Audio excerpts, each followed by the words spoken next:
David, again, so much to enjoy in your Huddersfield Town team's performance, but you couldn't kill the game off and score a victory after all.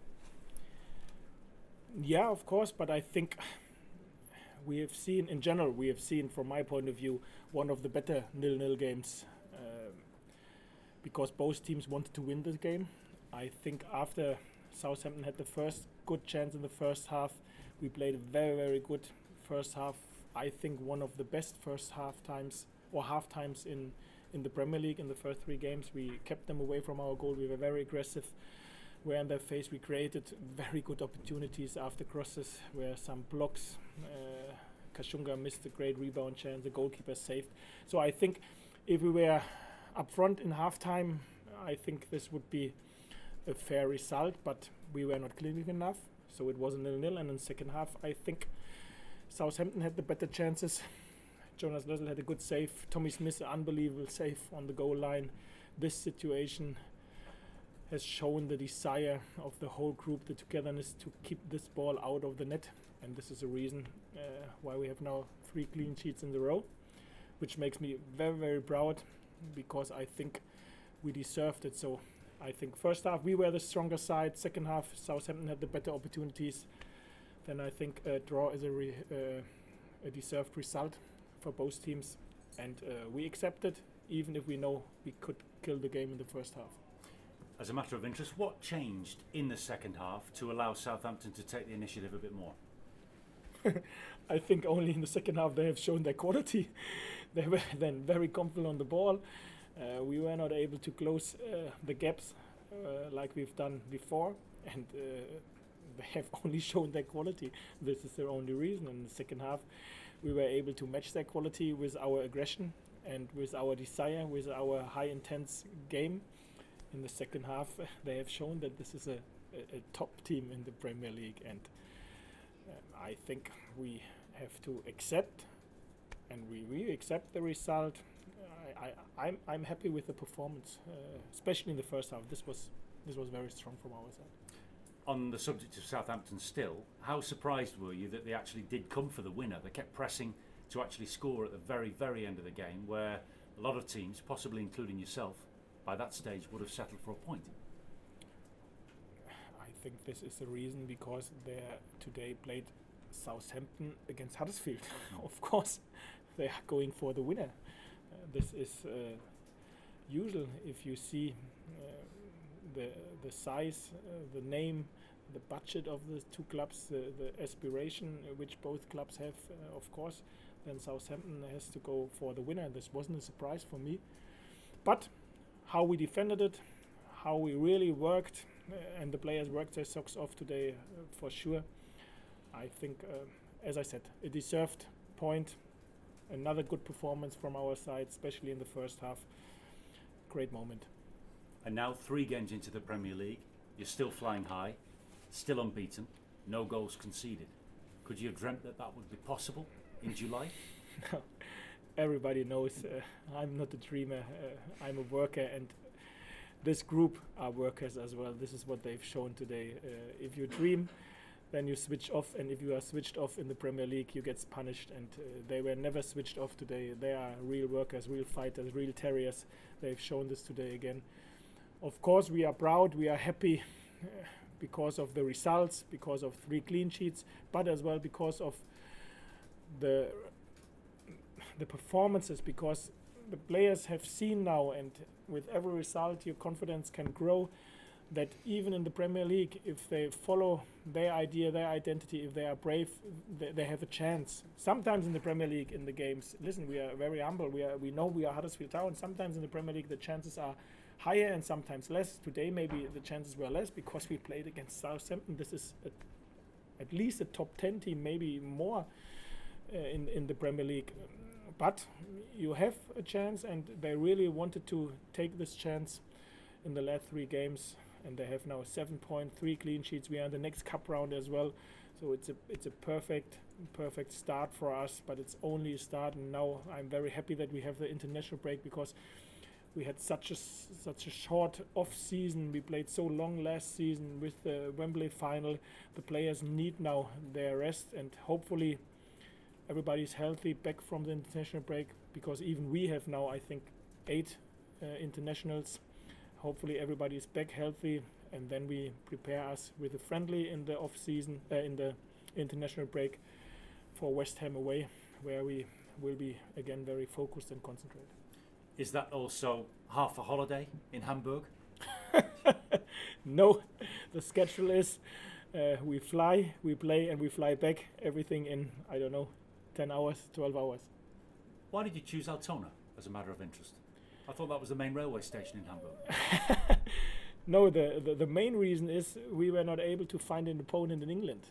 A lot of the English teams have off in the international break, especially over the weekend. In Germany, it's usual to play games in the international break. I think we need this friendly because we have some new signings, some players who came back or who come back hopefully from injuries, some players who played less minutes. So we need this friendly, and this is why we agreed it.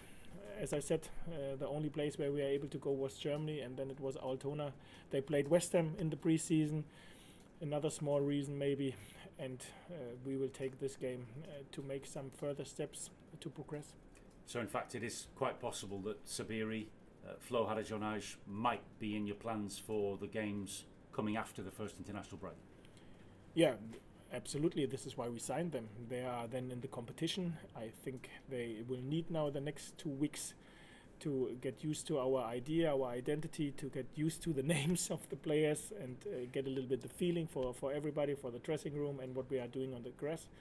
And this Altona trip will help them for sure. And then they are in the competition for the squad, for the starting 11, because when the window closed, everybody is in the competition, and they are included. I need to ask you finally, if I may, David, about goalkeepers. There are some quite credible suggestions around that Rob Green, the Leeds United goalkeeper, could be coming to Huddersfield Town. And a lot of people are excited but also confused because you've already got plenty of goalkeepers. So, like always, you are always very good informed. So we like to sign Rob Green. We agreed personal terms, and we've spoken with Leeds as well. If he passes his medical, what he hopefully will do today, hopefully in the next 24 hours, we can announce this signing. I think it makes totally sense, because we have, after Jonas Lössl, who've done so far unbelievable job, very young goalkeepers with Joe Coleman and Ryan Schofield, and I wanted to add this experience to our goalkeeper group. I've spoken with Paul Clem, and he said this is the right thing to do. I met Rob. He is a very experienced guy, a good guy. I have very good experience with older players like Dean Whitehead or Mark Hudson. He knows his role, which I expect from him in the next 10 months here with us, and I'm very happy that hopefully he can join our goalkeeper group. David, thank you. Thank you. David, back to the game. You said you were the small dogs at the start of the season, but you seem to be out muscling teams in that first half. You seem to be bossing the game. That must be very pleasing. I still think, and I still say, that we are the small dogs, but even the small dogs have fighting attitude, desire, togetherness, and a game plan, and this is what the player has shown today in the first half. And I think this was one of the reasons why we played a very good first half. I agree that we were strong in the first half, and the only thing what we said, or what I've said to the guys, is make sure that in every single game you are brave and stick together, and this is what they've done in the last 3 games.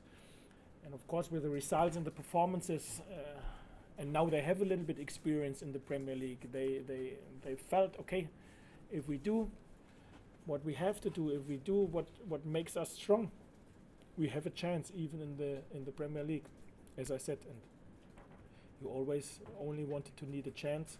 What you get out of this chance, this is then up to you. Today we got a draw and a clean sheet out of this chance.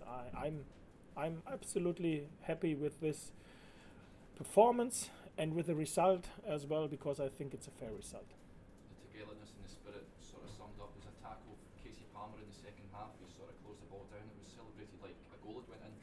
Sort of sums up the spirit in the camp. Yeah, it isn't only the togetherness and the spirit in our dressing room, it's the spirit and togetherness in this club and in this stadium and on the stands as well. So this is exactly what we need for our game, to be fair. We cannot have audience like in the theatre where nobody is cheering, nobody is clapping. We need audience who really push us. And this is what the supporters delivered today and in the whole last season, to be honest. And this is a part of why we are competitive, because we get energy from the stands, and the players need this energy from the stands to make this difficult, hard, ugly yards, which you have to do if you like to play in our identity. Finally, can I ask about Jordan Williams going on loan to Bury? Are you pleased that he's going to be working under Lee Clark? Yeah, I hope that he can now progress him in the next 10 months. I think this is exactly the right step for him. Between Premier League and under 23 with Huddersfield there is a gap, and I think Bury is exactly the gap for him to close, and hopefully he gets a lot of game time, hopefully he progresses, hopefully he helps Bury and Lee Clark to be successful, and yeah, we will follow his season. Is there any interest in Naki Wales before the window closes? Obviously the injury doesn't help. Is there any interest? At the minute, nothing serious. Yes, there are some phone calls, but nothing where I have the feeling we come to an end tomorrow. Hopefully there comes some serious interest, because Naki knows exactly his position. I've spoken with him a couple of times that it's very difficult for him to come to game time and minutes in our squad. But on the other side, we will see what happens. I know now that especially in England, everything progresses very late in the window. If you left, would you bring someone else in, or do you think you still have an owner? No, I don't think so. So no, never say never, never say no. But this isn't in our plans. We have great offensive opportunities in our squad, and Naki unfortunately rejected the offer the chairman gave him 12 months ago, and now the chairman decided that there will no further offer follows, and this means he's only 1 year left, and to make a business it makes sense to try to sell him if there is a good offer.